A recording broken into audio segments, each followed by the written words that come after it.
saying good mornings. Good mornings to who? I want to do some shout-outs, but I don't even have the energy to do the shout-outs. So good morning to everybody who knows that I'm saying good morning to you at this time. They cannot possibly know, because like you like to say, it is not. Today is the last day of the month. Yes, today is the last day of the month of April. Tomorrow is the 1st of May. It's a public holiday. September, April, June, and what? So you mentioned April. Whoever composed that rhyme did wonders. Because no matter how old you are, you still remember. You still remember that. And I mean, that's one of the great powers of music. So good morning to all the important people at Media General. We are greeting all of you. Good morning to you. What is happening? You are wishing good morning to all the important people. Yes. Making it Are you important? far too obvious. I don't ascribe importance exceedingly to myself, so I'm someone who would not like to bother so much. Oh, okay. I didn't know. But you see, as a child of faith, you must claim. Your DJ is a leader of a choir in his church. No, he's choir not? In his church. Me, I'm a Catholic. We call it choir. We call it choir master. No, but you're a music director. Are you not? So he's a man of the church. And he understands the importance of claiming it. The importance of, these days they call it positive affirmation. Well, there are those who are also believers in humility, and God will lift you up. No, there's no believer in humility. Oh, you don't believe in people being humble? The kingdom of the Lord, the kingdom of God suffers violence. And the violent take it by force. By force. It is not in all things. It is in all things. It is not in all things. You see that Bible verse that says, knock, and it shall be opened. It says it suffers violence. You know that Bible verse that says, like, knock, and the door shall be open. You know that one. There are three things that ask, it shall be given to you. Seek, you will find. Ask, seek, knock. Right? You see how gentle a knock is? It's like ko. It's as gentle as that knock. Seek simply means look for, search for, ask. Oh, Marina, can I have your anti-autism campaign sticker? No, that's not a sticker. That thing is called what? I'm asking for it. Oh my goodness, it's a ribbon, right? Yeah. These are not. They are not words of force. They are gentle, but even in the gentility, they require action. So you cannot sit down and the door will be open. I think you've made my point for me, because in the gentility is humility, and I'm saying that there are those who also believe. You see, when we say being humble, it doesn't automatically mean we do not ask or we do not seek. You understand? In humility, we ask. It says, prayer and supplications, make your request known to God. You understand? Listen. And in fact, you who is of Catholic faith will even understand humility in the service of God more than any other person. That's another big mistake people make. What is humility? What is taking it? The fact that you are humble doesn't mean you should sit. No, but that you is are why asking. I started relax. That's why I went back to use those three words. But ask. The first when you ask, you don't just take. The first one I gave you was by force. The second one I gave you suggests that the so-called humility you it's not ascribe to so-called. It is. But even in that, there is action. There is force. They don't say, I'm humble, so I'm sitting and waiting for it. No, nobody has said that. He said that. I don't think I beg you ascribing that meaning to being humble. So say what it is and stop speaking grammar. Oh, It says, I don't know. Take the 10. No. Claim the 10. Your own Bible verse, which you put forth as part of your your argument. I didn't want to say argument. I wanted another word as part of your You own like English grammar. as part of your own assertions this morning. Argument and assertion. Okay. I'm listening. Assertions I'm is better. listening. Better Don't lose put focus. than- Continue. It's better put than was that ask and ye shall be given. Bam. Seek Mm. and you will find. Mm-hmm. Knock and it will be open unto you. Goes back to buttress the points that you will not take by force in all instances. You will ask. And when asking, we ask in humility. That's the point I'm making. By claiming it, you beat to collect. No, you see. Not necessarily. I think I you said are missing the point. Stop speaking English. I'm not speaking English. You've No, made that's what I'm you've coming made to. you've That's made what a I'm coming point. to. You've made a point that in certain instances you take yeah. it by violence. And What I'm is saying this? that it Relax, is not in relax, all relax. circumstances. Yes, you are right. In You are some right. you ask. Yes. And when you ask, You are very correct. you ask You are in very humility. correct. You That's are the very, point. very correct. Nobody is saying You that. have made a point. No, Well done. don't Clap for do him. this. No, it is not about clapping for Now, wait. Yes. somebody. You have. Yes, you are right. What is this?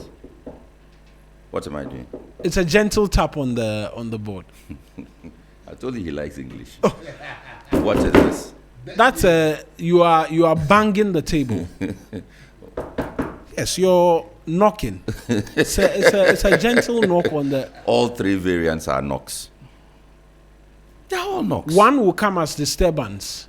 No. Oh, 6 No. No. No. One will come. Persistent. No. The Bible uses that You word see, as well. When they say be persistent, doesn't mean you go and you be banging the door of the person you are looking to help you. Oh. Okay. As the men of the church will say, if you are under the sound of my voice this morning, do not listen to this man. If you need that thing, Charlie, even if you knock till the door breaks, knock You till see, the door breaks. you are knocking till the door breaks. You are not banging it. So you will do this and the door will break. You call it a gentle tap, according to your grammar. No, there this was is a gentle tap. Can this No, break a you door? see- Can you this see- break a door? You see, relax. No. So you are.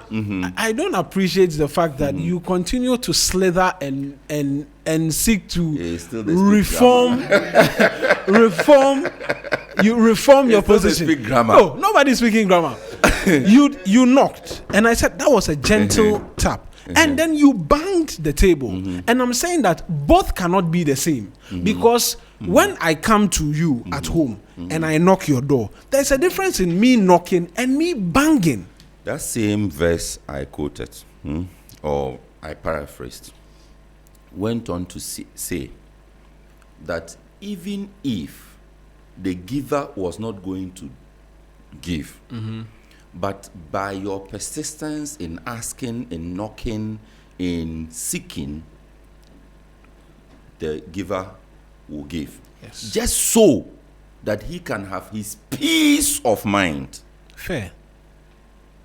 How are you disturbing somebody's peace of mind with your so-called gentle tap? No.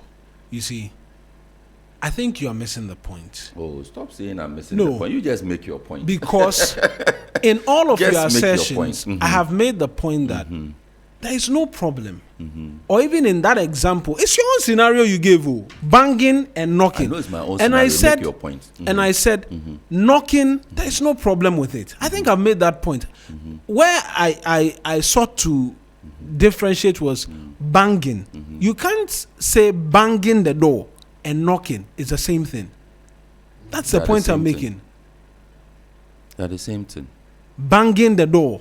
Yes, they're the same. You wake up and you are going to someone like I'm See, coming to you there's- for something, there's and then one I'm that banging. also speaks to the attitude of the seeker or the asker or the Sexus knocker. has gone around and come back to the exact same thing I'm saying. No, I'm surprised. no. I'm more shocked.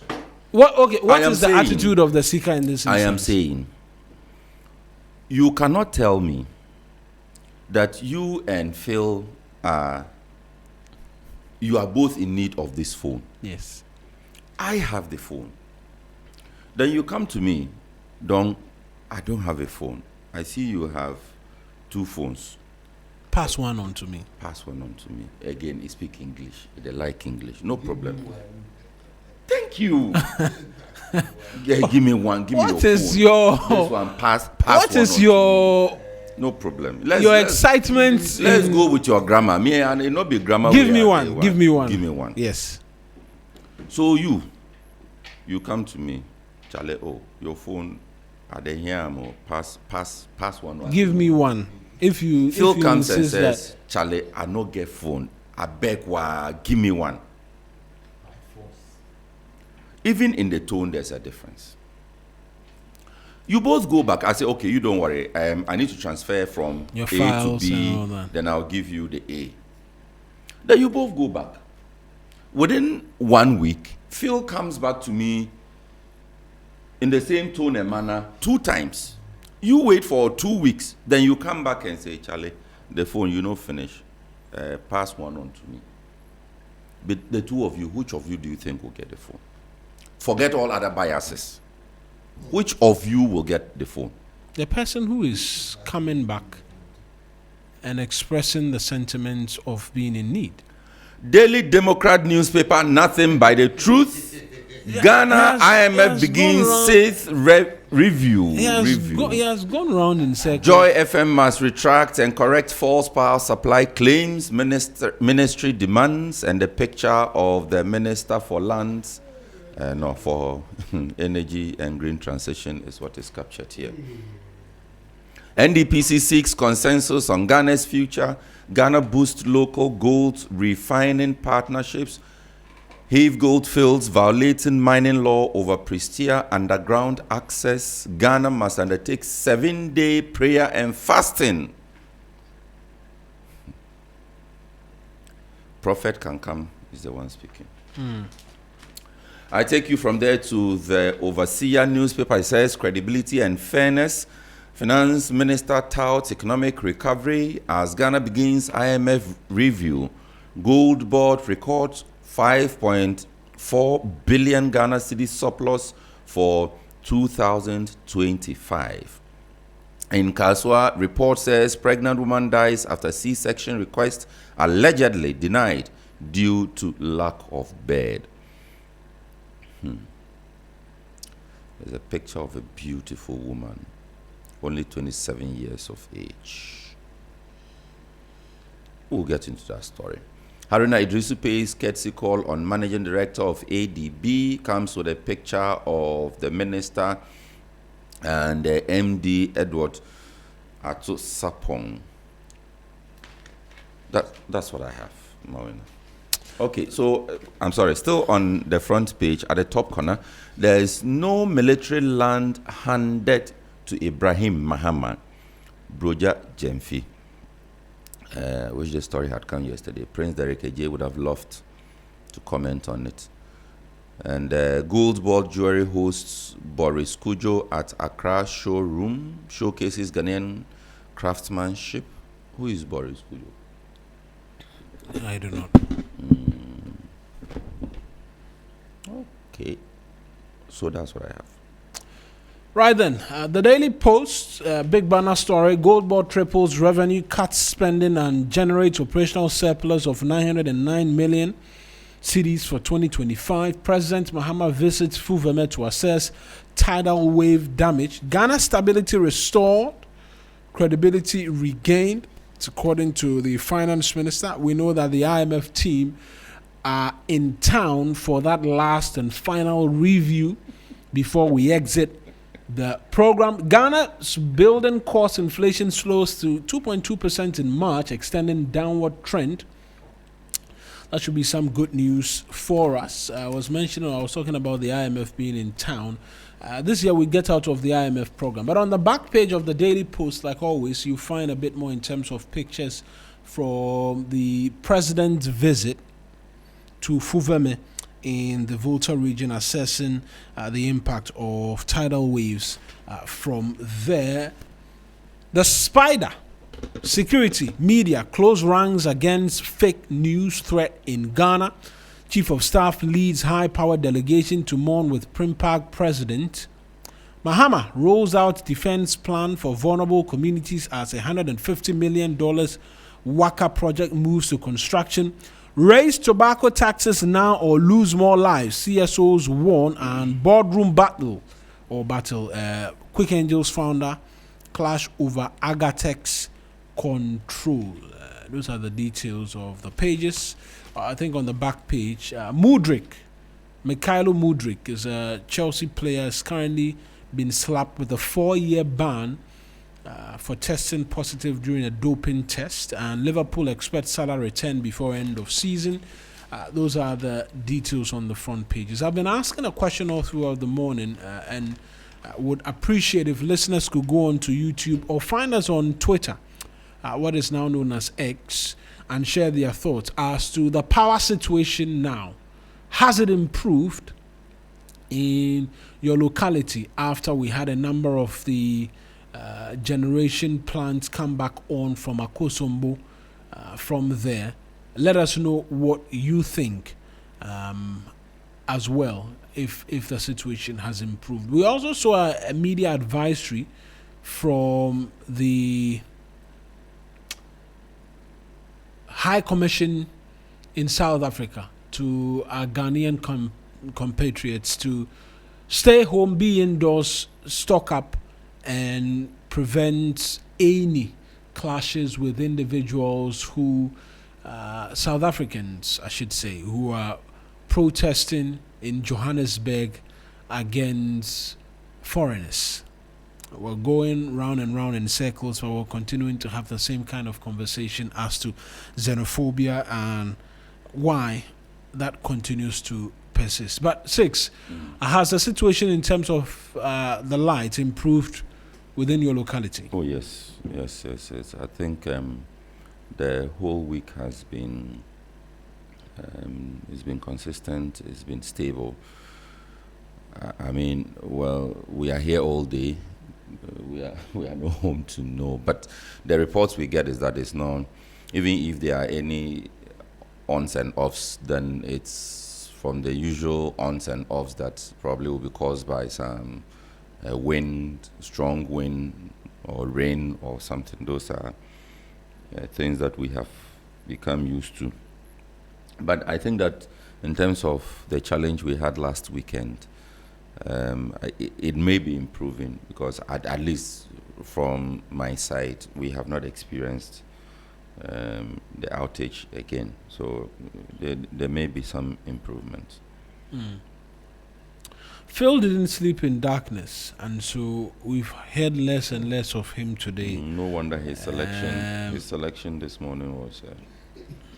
So whether or not the light stays on also determines his mood. His mood, yeah. I don't know how our show has become. He puts his mood on the show.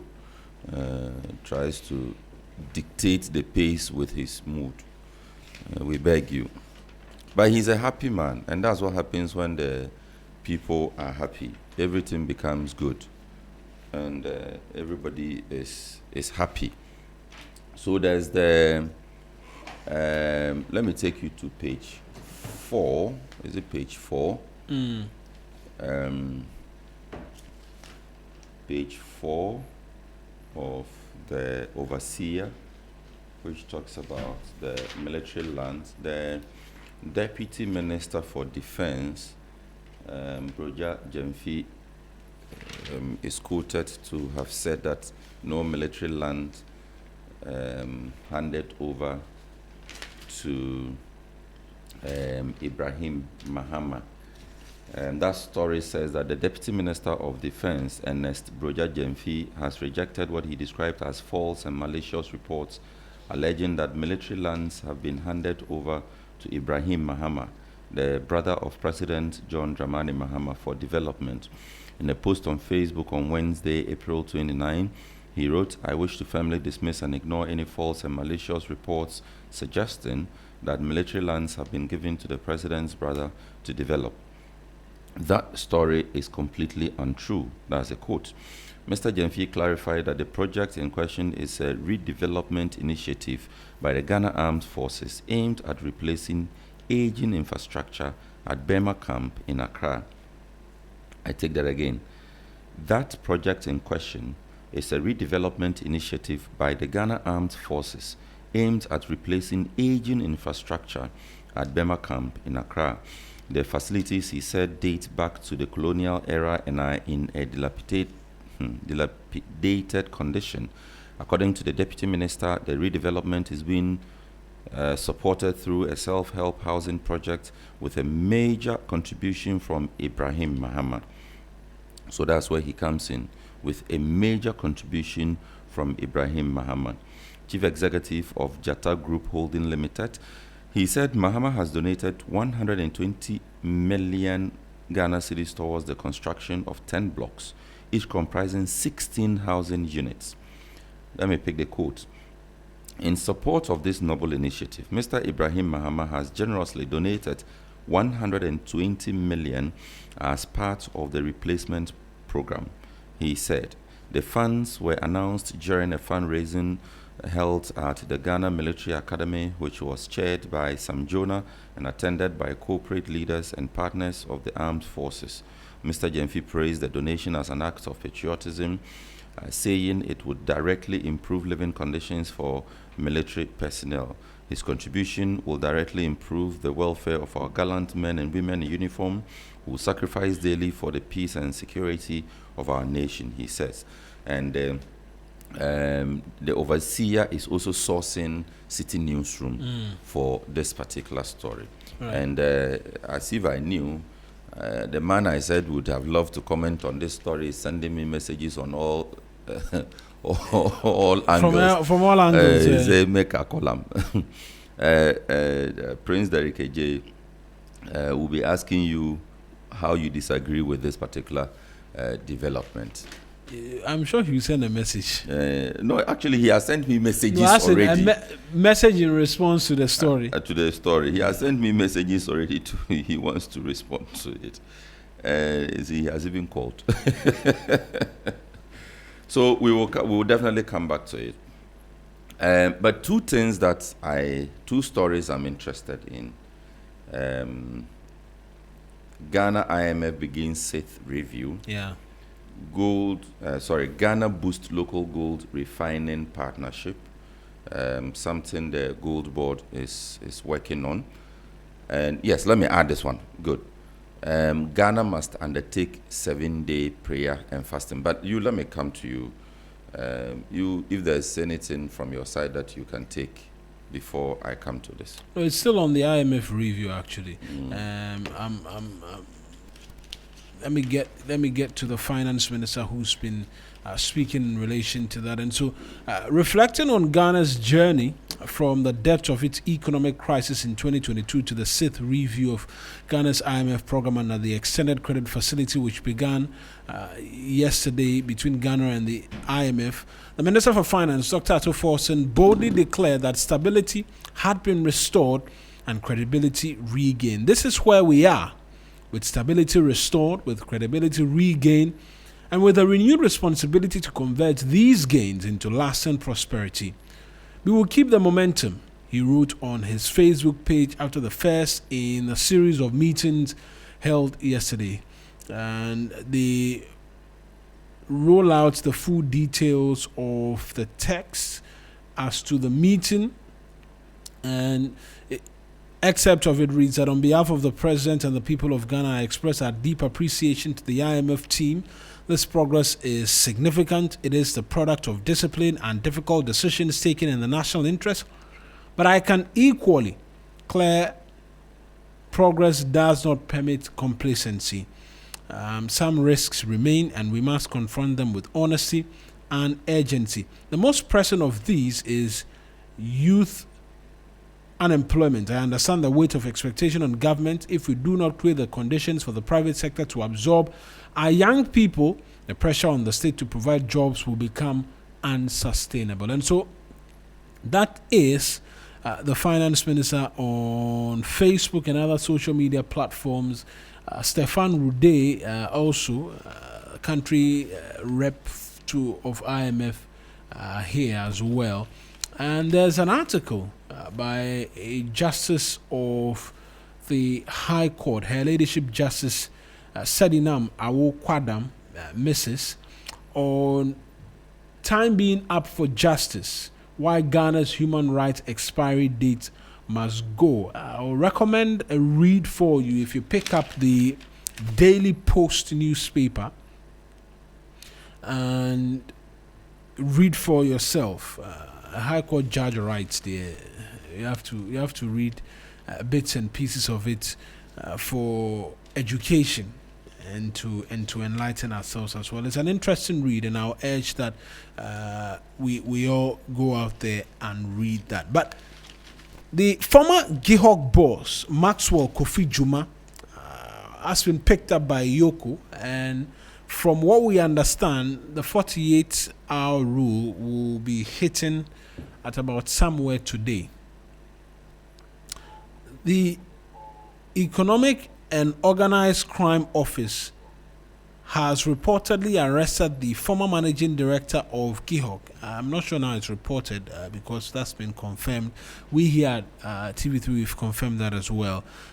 Managing director of GIHOC Distilleries Company Limited, Maxwell Kofi Juma, as part of an ongoing investigation into suspected financial irregularities. Now, a source confirmed that Mr. Juma was picked at his residence in Accra. His arrest follows a raid on his private residence in Kumasi last week. Although details of what was retrieved during the operation remain unclear, individuals familiar with the investigation say the probe is focused on possible breaches of public financial management protocols during his tenure at GIHOC. Surprises as to this? What do you make of it? I'm not surprised. There's actually an interesting headline. I saw it in a flash when I was reading one of the stories. I said I was I was going back to it. I'm not surprised because, you see, the GIHOC matters we have chased till we got tired. And I have said that, at least if for nothing at all, just investigate the thing, the claims that have been made, the allegations that have been raised. Just investigate them, then you can dispatch the person as innocent of the accusations. But you see, where almost every stakeholder was complaining about the situation at GIHOC, there was a complete silence from the people, the authority that needed to act. I can't seem to find the headline again. Because the story came with a picture of Maxwell Kofi Juma and then the former MD Maxwell Kofi Juma and the Yoko boss. But I can't seem to find it again. So I'm not surprised at all. Let's at least look into it. That is the reason the opening stages are usually called the investigations. We want to find out whether something untoward happened. Yes, I agree that and the politics may seep in along the line. But you see, that's collateral. Collateral damage? What do they call it? Yeah, it's not all about mentioned that. The focus should not be about this is political witch hunt. You have a duty. You have been given a responsibility, authority and supervision over, a section of the public purse. How did you handle that responsibility? Come and answer to that. Is all. People are saying that you treated GIHOC as a personal property. You have documentation to show that no, you did everything by the book. You increased revenue, you increased profits, you increased staff strength, you cut down expenditure. You did that. Ultimately, the company improved. The company grew from this stage to that stage, ultimately. And so we cannot say you caused or you messed up or you dissipated or you did. No negative word can be ascribed to your operations. But if increasingly reports are even from within the company, and this was a huge subject matter here, Johnny's Bite, yes, yourself, everybody was talking about it increasingly. And I recall from within the company, yes, people were raising concerns. They went to police, made reports, lodged complaints at the police station. All of these things, no investigation went into it. institutions. Oh, That cannot. we need our institutions to be able to work, because this matter could have been investigated. Some of it could have. I mean, some of the things which Johnny raised and a host of other things, some of which you are ascribing to, could have been investigated under the previous administration. Investigate. But our institutions, Yakari Magana. It is because our institutions are dominated by political force, by political influence. Everything for us in this country is partisan. It's either NDC or it's MPP. So much so that even when an MPP man is messing up and chopping a loan, there are still MPP people who are defending the person. Yeah. When an NDC man is messing up and is chopping a loan, he chops a loan, then you come to defend him. I mean, look at yourself in the mirror. Somebody is the aspiration to be there too and chop so that somebody will defend you. That's the unfortunate reality. It is terrible. It is that you think that even though I am not getting some, I must defend. No. We must begin to play politics of principle. We must begin to have a certain interest that sits high above all other interests. And that interest cannot always be our pockets. That this is what I want to get out of this is what I want to get out of that, and so that is how it must be. And all the talking points must reflect that. If those investigations had been conducted 2-3 years ago, by now this man would have even been walking a free man. You would have had a controlled system to investigate. You think that somebody is coming to hound your man and politically persecute? Do the investigation yourself. Don't let another person come to do it. No, if they had done an investigation, we are all in this country, would have amounted to nothing. And so, to an extent, yes, it makes sense that it is being done when not political witch hunts, but at least you can understand that a certain rigor will go into, or thoroughness will go into what is being done. Else, and that rigor and thoroughness is what would be described as political witch hunt, because the investigating institution must do what it must do to unearth the truth. But of course, human rights concerns, yes. That's why I always come back to the point about strong institutions. Imagine the police was doing its work well, devoid of possible influence.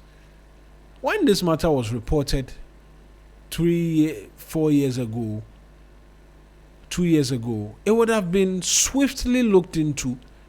If there was a case against him, immediately he'll become the subject matter of investigations and possible prosecution if the subject matters were verified. But I don't know.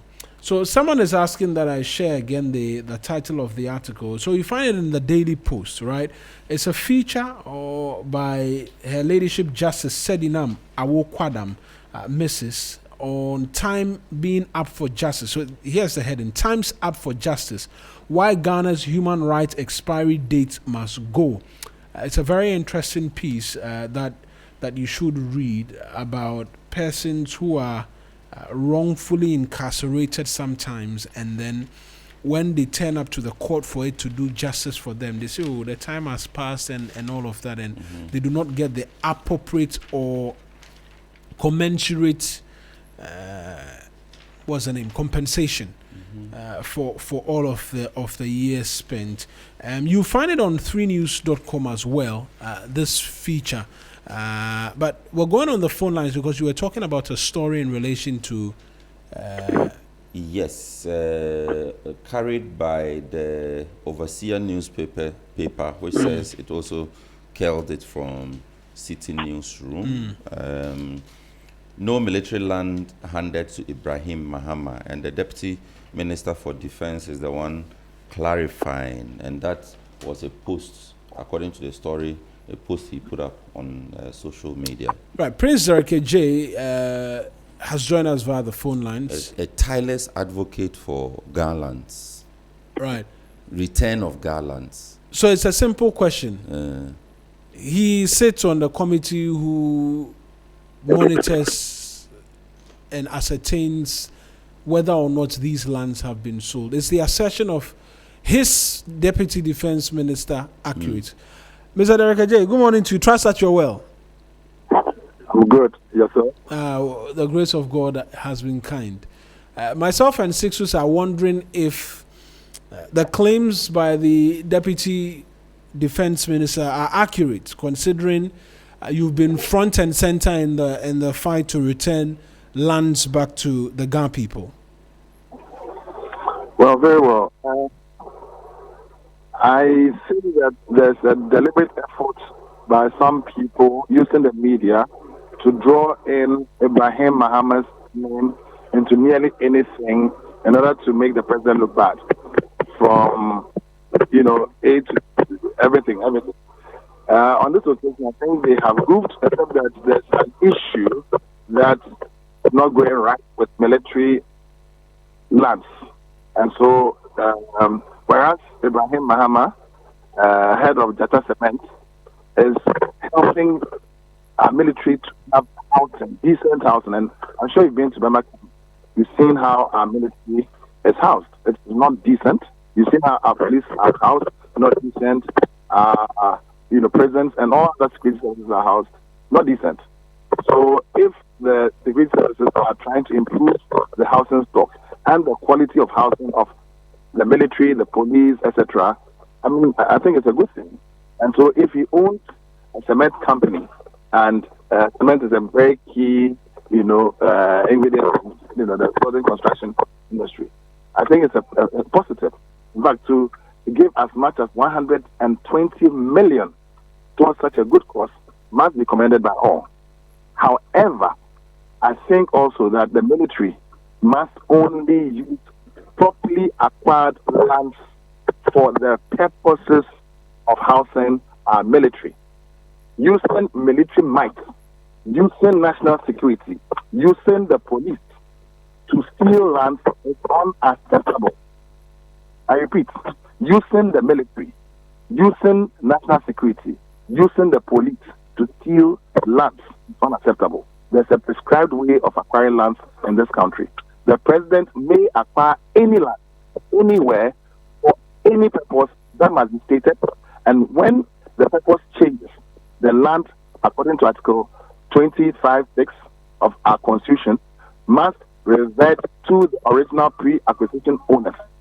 In the instance of La, this has not been happening. In fact, recently there's been a spate of annexations, demolitions, acquisitions, whatever, name it, using the military, national security, supposed national security operatives, and the police to steal lands. Technically steal lands, not, I won't put it any way, but steal. And I think that must be stopped.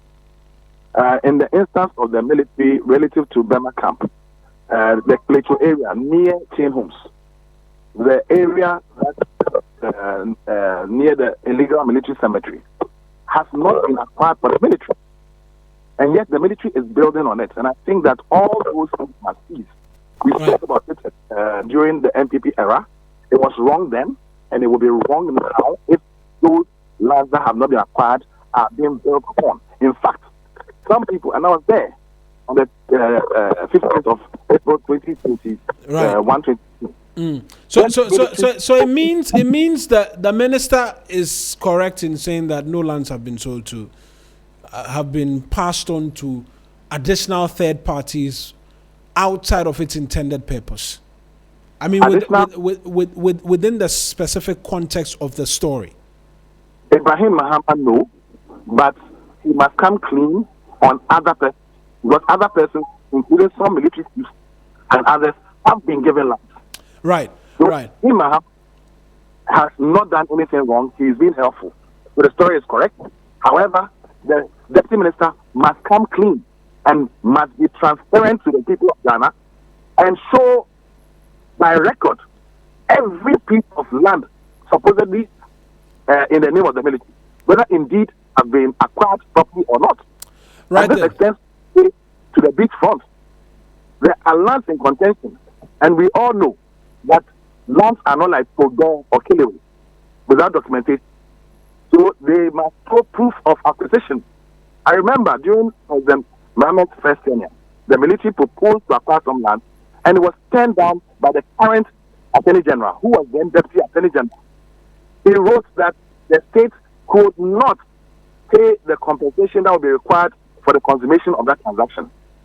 In fact, during the entire period of DPU Defense Ministry portfolio, we had conversations.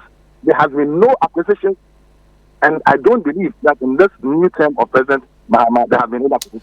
Right then, I appreciate you joining us and for providing additional in terms of clarity on the subject matter. So that's Prince Tereke J joining us, and Sixus bears his title correctly on this subject matter. Tireless advocate of the return of Ghana lands, or against the misappropriation of Ghana lands. You would see his voice and read his hand on this subject matter anytime, every time it comes up. But let's move away from that, and let me now take you to one of the other stories I spoke about. Let me start from prayer and fasting. If you go to the Daily Democrat newspaper, a man of God is quoted as saying that we need to embark on a prayer and fasting journey for our country.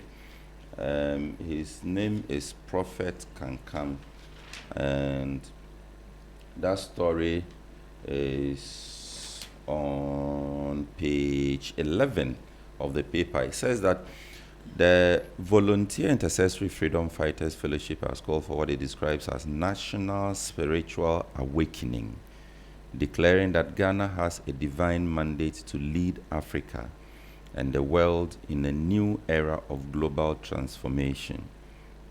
Speaking at a press conference, leader Prophet Kankam Emmanuel Kweku Atta Kakra said Ghana occupies a unique spiritual position at the center of the world. Dala, dala, dala, dala, dala. The country Ghana is the next line of world power before God, he declared. I'm looking for the place he speaks about the prayer and fasting. Look, I'm a child of the church. I have nothing against prayer. But I worry, deeply worry, that the voice or the voices of our men and women of God is increasingly drifting away from the everyday challenges of the people.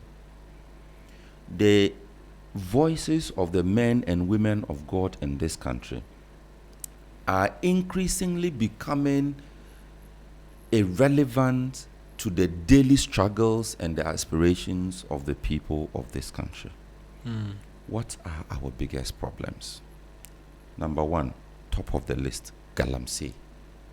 As a people, Galamsey. I have nothing against prayer and fasting. Nobody should misinterpret me, misunderstand me. No. I pray, I fast, I go to church. I like to believe I'm active in my church. The point I'm making is this.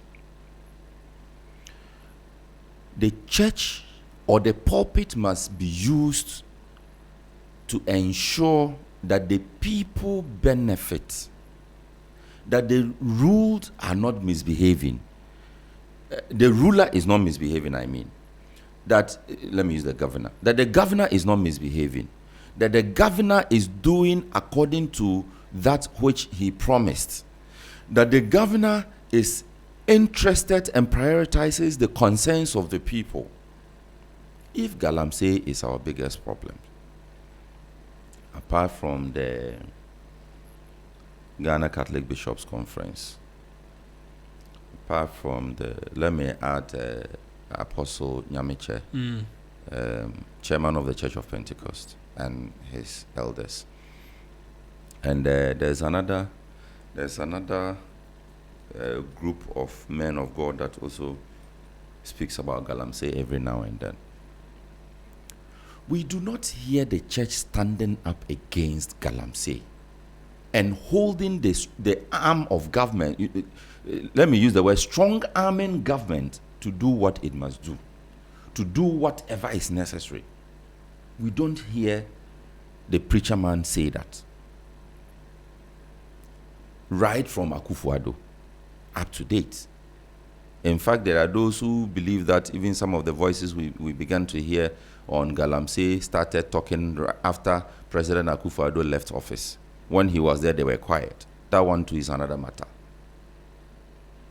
But the church must always insist and ensure that what is good for the people is what takes the lead. They are called Prayer the and moral fasting conscience of the society. Yeah. Prayer and fasting is good. In fact, do it as often as you can. As often as, if for nothing at all, Every it will day. save your food and help you maintain your weight. If you are not even interested in the spiritual benefits of prayer and fasting, there are physical and health benefits that you will reap when you pray, when you fast and you pray. So even if you are not a person of belief or faith, you can still pray and fast. But the emphasis of the church must not always be pray and fast. People are dying of hunger. Oh, we pray and fast for you. They are polluting our water bodies. Let's pray and fast. Let's declare 7 days of national prayer and fasting. So that what? The prayer will heal the water bodies. The pulpit must speak truth to power. The pulpit must, first of all, be what it is supposed to be, the conscience of the people. The leaders come to our churches. They sit with us in our congregations every Sunday. President Mahama goes to church. Vice President Prof goes to church. Chief of Staff goes to church. Executive Secretary to the President goes to church. Speaker Bagbin goes to church. Deputy Speaker goes to church. CDS goes to church. Chief Justice goes to church. Every single leader in this country goes to church. When they sit before us in our churches as preachers, what is the message we carry to them? Glazing. Thank you. Then when they step out of the church, we say, let's pray and fast for the nation. There can be no hypocrisy higher or bigger than that. People have a problem when the church, they call it descending into politics. What is politics?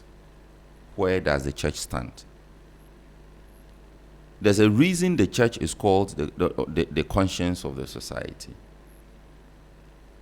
So, I mean, I'm being as cautious as I can, as I defer all reverence or in all humility and respect to the pulpit. But please, move away or begin to move away from prayer and fasting.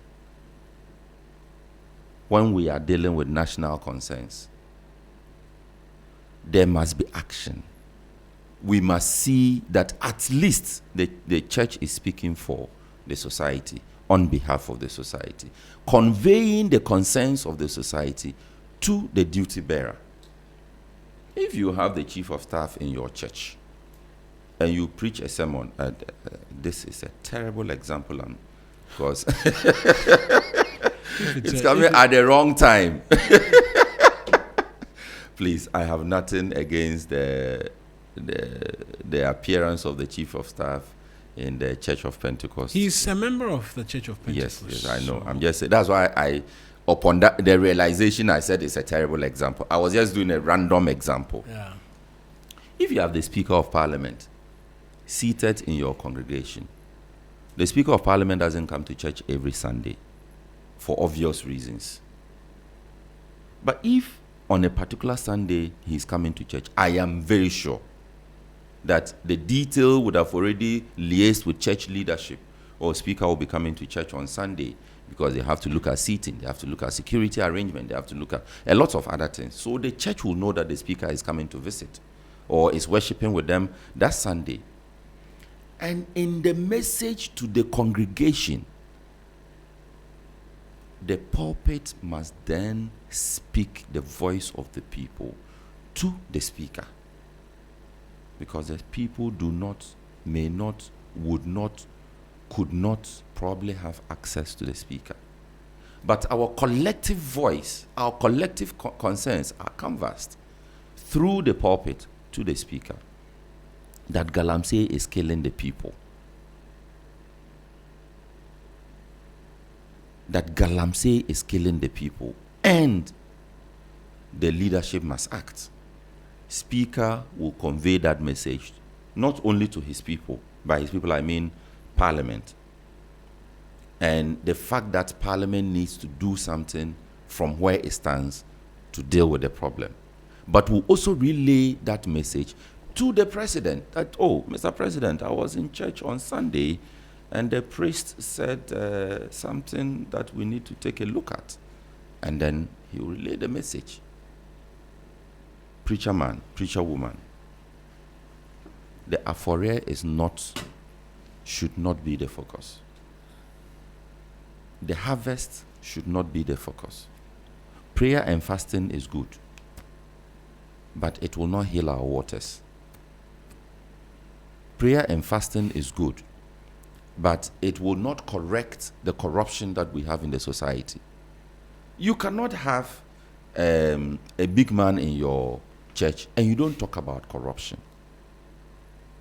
The uprightness of the public office holder must be a theme for you to preach on that day, so that at least you are not saying the person is not upright or that the person is corrupt. You are only saying that this is the expectation of the people, that to the people we give responsibility over our collective purse. Our expectation is that they protect it and distribute it evenly, so that the man in Ulo will get, the man in Chapre will get, the man in Nzimaland will get. So that it is not like one family It's chopping everything. So, preacher man, preacher woman, we beg you, prayer and fasting, good, but it will not heal our land. It will not heal our water. It's good for the edification of man. That's what the good book says, and so you can continue in that respect as well. But speaking truth to power when we come and telling us what must be is very important. That's why I made the point, or I pivoted back to they being the moral conscience of society as well. You need to tell us to the best of our ability.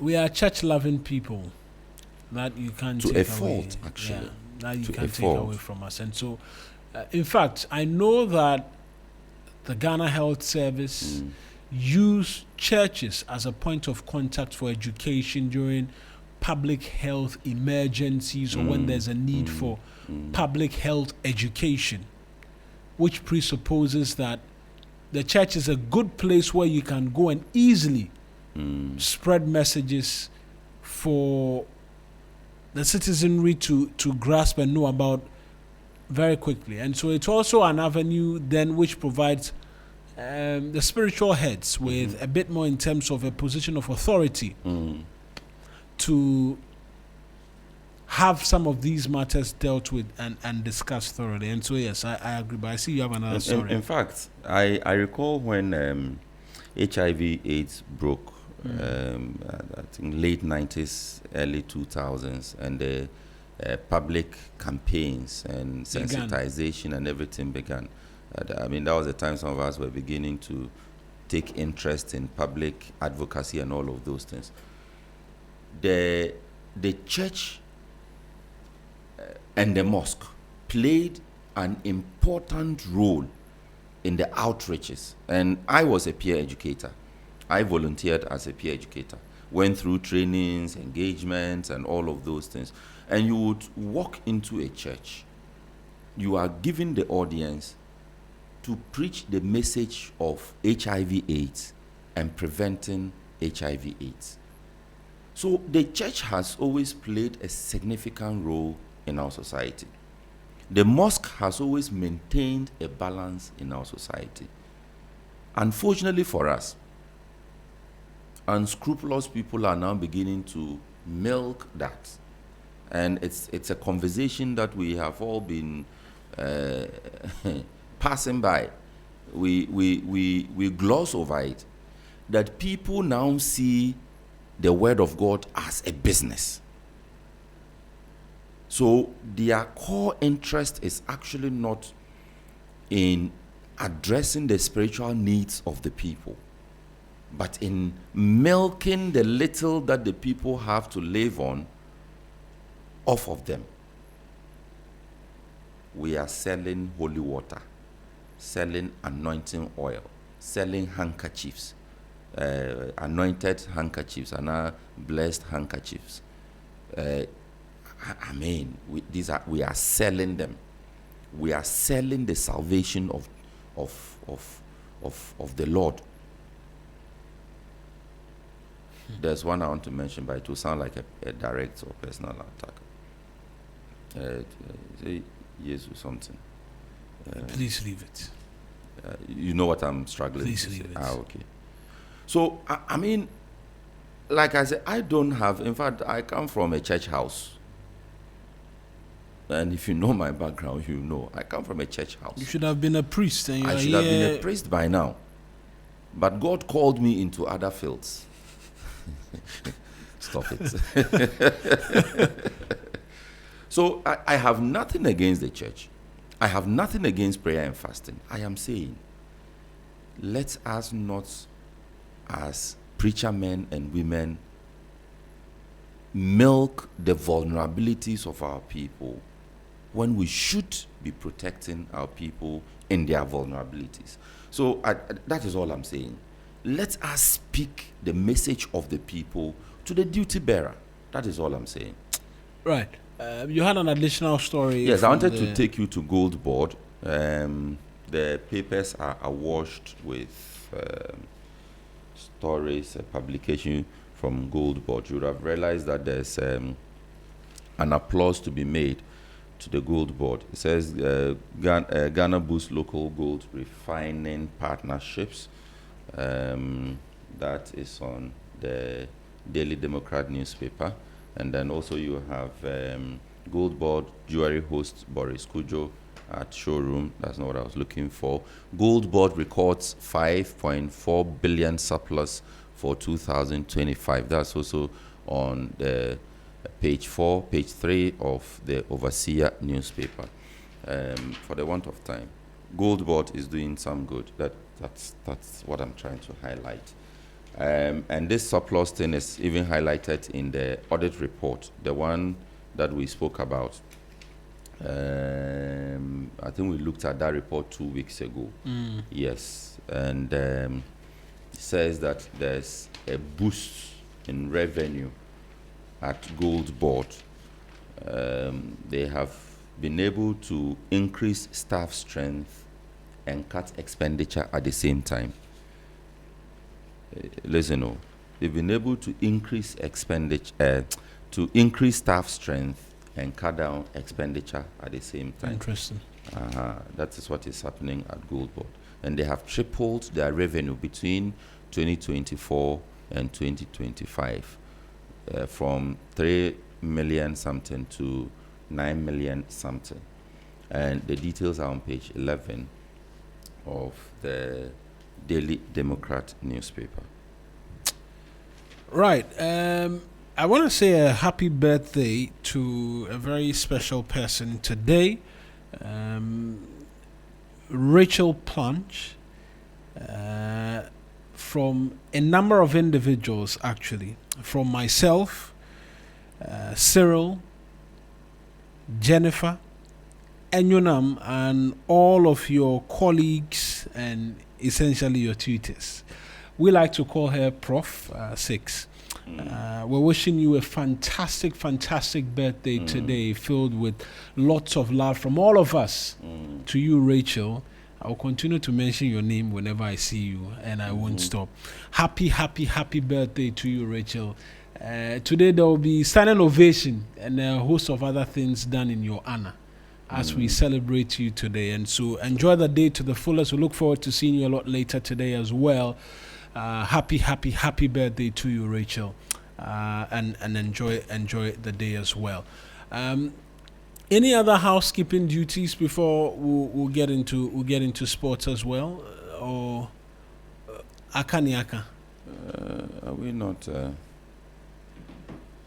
want to say good morning again, but it's fine. Oh no, I beg you, can't be greeting people for them to can't be asking us why are you allowing Sixus greet me. So you mean, when I greet somebody, they come and ask you why I greet them? I'm not saying that's not what I'm saying. I don't want it to be the first time. I don't want it to be the first time. It's just a good morning to all the important people. I don't want it to be. I don't want it to be the first time in terms of that. And yeah, maybe I should pick your thoughts on this tidal wave thing, right? Because yesterday we saw the president go. It's not the first time he's gone there. In respect of that, there's a sea defense project which should have been put together by now, and that should have helped the people at least in terms of a bit more comfort. But that hasn't happened, and every now and then we're losing a lot more of our coastline. Even if you do the journey to the western region, the road is very, very close to the sea. And I think I saw a report. As in the main road? Yes, the main road going to the western region. I won't say very, very close, as in you are seeing the sea, but it's close to the sea. And when you're driving, you can see the beaches and all of that. The main road? Yeah, going to the western region. No, I've never been to the western region. VAR Road. I have never been there before. Oh, okay. Western, north. I've never. I think it's the only region I've in fact, from the central region and part of the central region, the roads are along the beaches. I think I read a report somewhere about a year ago, somewhere last year, which said that, look, if action is not taken, we could lose all of those major roads in a few years' time to the sea. And so the conversation about sea defense, more often than not, we talk about Shiabu, Blekusu, Fuveme, and the likes, but nobody pays attention to that aspect as well. A huge number of individuals are on that road every day. And there's been credible reports which suggest that action needs to be taken to protect that coastline. Else, in a few years to come, we may lose the road, and then millions, if I say billions in terms of investment, will have to go into the construction of newer routes as well. And so it's a financial thing, because it requires quite the investment. $150 million from one of the papers is a suggestion to put up some of the projects, but we will need a bit more in terms of deliberateness to cater for that and to protect property as well. I don't know if there's I honestly don't know if there's a comprehensive policy at tackling this, or we respond as and when. This Shiabu or Shiabu place, we went there. We did sunrise from that location when we were doing our bus rides. When we interacted with our listeners directly in the mornings in their localities. It was one of the locations, and I have seen it. I saw how the sea is eating into the community. In fact, the time we got there, the day we got there, we were told that they showed us where some houses used to be, that the houses are no more, and we actually saw houses that have been half swallowed up by the sea. And so the sea is increasingly pushing the people further inland. and people are losing their homes, they are losing their memories, washed away by the sea, they are losing any sentimental attachments that they may have had within the area. So yes, there must be a comprehensive policy. It shouldn't be a response. It should be preventative. It shouldn't be that we are responding to something that happens, but that we are actually preventing the thing itself from happening. Because we already know all these areas that are likely to be affected. And so we should be able to deal with it. And like you said, we know that under Mahama 1, similar project came up. The Honorable Abla Gumashi area, her constituency, is an area that this conversation we have had over and over and over and over. So yes, I think that we should begin to have focus on it. Even if we are getting a director in charge of a project that will pay particular attention to the project with clear timelines, with clear mandates, I think that we should be able to do that.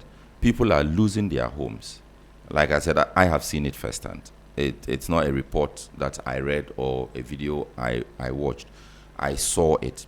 Went to just here, Accra here. Yeah, Shiabu. Dansuman. Is there Dansuman Sahara? I don't know, but I was born around that part. Dansuman. Shiabu. So there's another name, so that I just want to mention the next popular place, so that if you don't know where it is, you can at least go and see for yourself. And I know it was one of the campaign points of Reverend, the now member of Parliament, against then member Esla Ousu. Maybe we need to do a follow-up to see what Reverend has done about that particular situation, because it was one of the key campaign points of Reverend, that the people had not been taken care of. And the people themselves said, yes, we only see our MP once, and the promise made had not been fulfilled. I hope the new MP is changing the game. I hope the new MP is addressing that particular concern. And it shouldn't just be there. All along the coast, we should have a way of protecting it. And reminds me, you know the High Court complex? Yeah. You know where Ghana Club 100 is? I should think so. Yes, it's just opposite the High Court complex. Yeah. Okay, so directly opposite the High Court complex is the Agric offices at the Ministry of Agric. They have some offices there. I think that's where they do their seedlings and other things. They sell them there. And adjacent to that is the Ghana Club 100. If you stand in the courtroom, go to, say, the 3rd or 4th floor, stand in the courtroom, and you see what has happened there, you will weep for us as a country. What have you seen? We have cut down all and cleared all the greenery around that area. It's all work happening there. So even the Agric Ministry offices there's no greenery around it. It's a terrible thing. The only green you see there will be the Ghana Club 100. And it looks like an abandoned child in a society. You see it standing there, surrounded by red earth. We need to take a second look at beautifying our national capital. Right. I think that we can bring pictures to show and videos to show. Yes. The next thing, or the last thing I want to talk about this morning is the Jubilee House as a seat of government. And so before all things, the French embassy used to be there. Mm-hmm. And there's a pedestrian walkway for persons who are moving to and from around the area. Yes. We've seen the entire place has been barricaded yes, with ropes. with ropes and what have you. And someone shared pictures with me. Even Oh, though- you don't need to be just Yes, I know. Someone shared pictures with me and was asking why this was the case. Because it had forced persons who were walking to cross over to go and get a bus. The man was forced to walk on the road instead of the main road. yes, instead of on the pedestrian walkway, which is the pavement. Yes. We appreciate and understand the need for security, but that is excessive. No. Even the White House, I believe, is open to tourists. And persons sometimes stand in front of the gates and take pictures and what have you. Security must take place, but so must persons be allowed to use the walkway. And so we will entreat. The fact of the matter is that there is no pedestrian walkway there. It's not a pedestrian walkway. There is no. So if you block where the people walk, they can't walk on the other side because it's bush.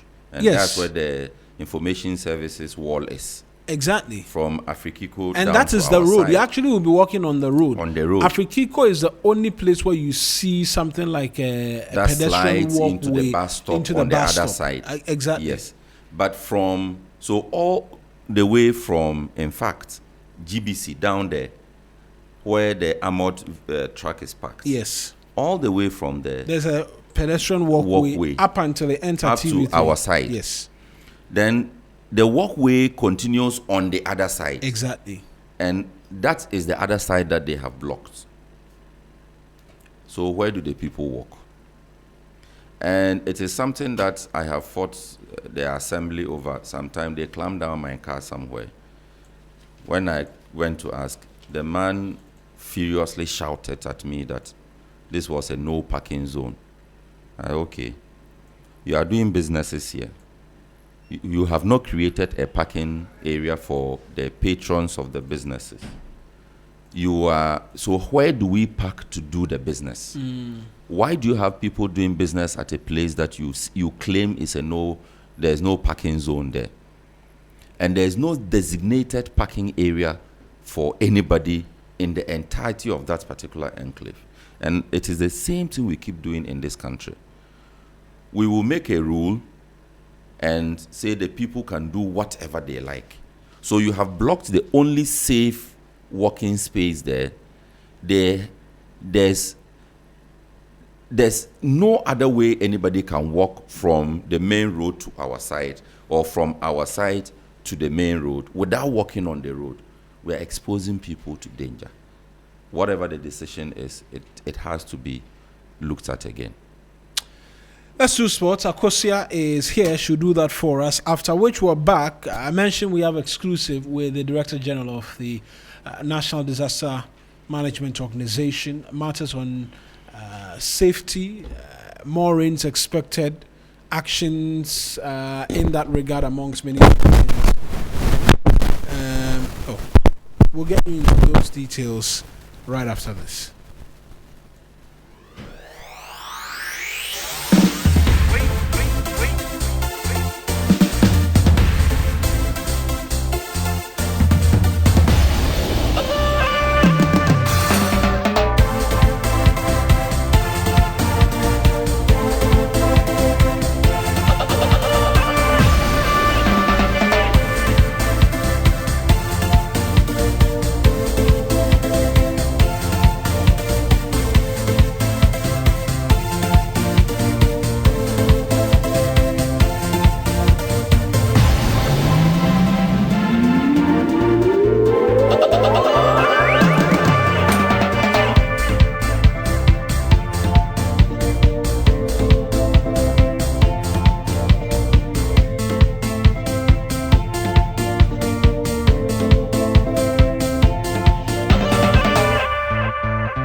Well, good morning once again. It's now time for the sports update on Sunrise with me, Akosia AJ. And we'll be hearing a host of stories, including former Black Stars player Kojo Asamoah talking about how frustrated he sometimes gets with officiating in the lower division where his team actually plays. They are preparing to play in the Zone 3 playoff this weekend. We'll be hearing also about the Black Queens concerning what can be their first appearance at the Olympic Games if they successfully sail through 4 rounds of matches. And yesterday's Champions League, Arsenal versus Atletico Madrid. It was haram ball versus haram ball. Lots of goals that were seen in the PSG game. Everybody thought that just maybe, we could either get a win or get more than 2 goals.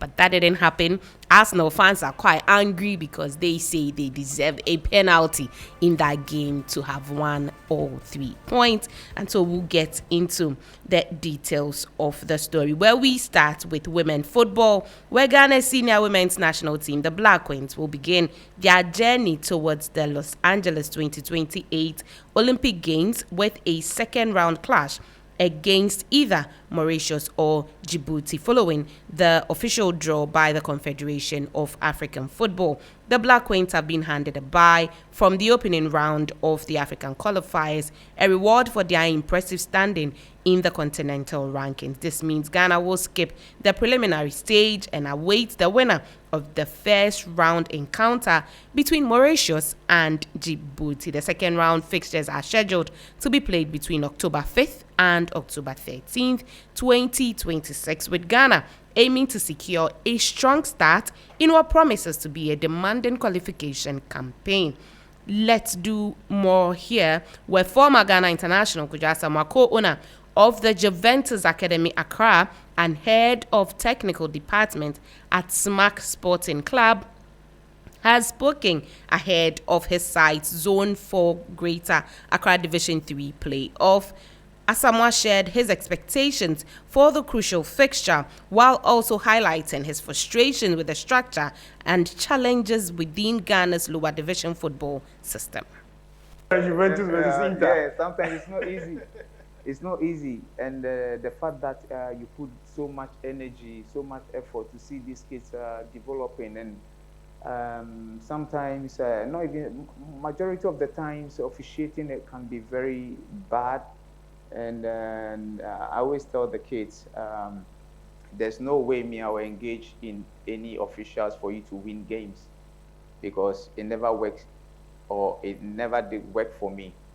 And even if I do that for you, that means I'm not helping you as a player. You have to put in your best to play and win. And these are the challenges that we are facing, like in terms of the lower divisions, in terms of unfair officiating, and sometimes indisciplines, and all these things. What's the worst case scenario you've seen in this period? Sometimes giving red cards that doesn't make, just to frustrate your team. Sometimes also penalties. At times you could play over additional minutes that doesn't make sense just to come back and all that. And I feel like if we are also to get better in that aspect, it will help our development. From one former Black Stars player to another, this time Albert Adoma, because he has tipped in-form forward Antoine Semenyo to play a key role for Ghana's national football team at the 2026 FIFA World Cup. Adoma, who featured for Ghana at major international tournaments, believed Semenyo's current performances are a clear sign of his growing importance to the senior national men's team.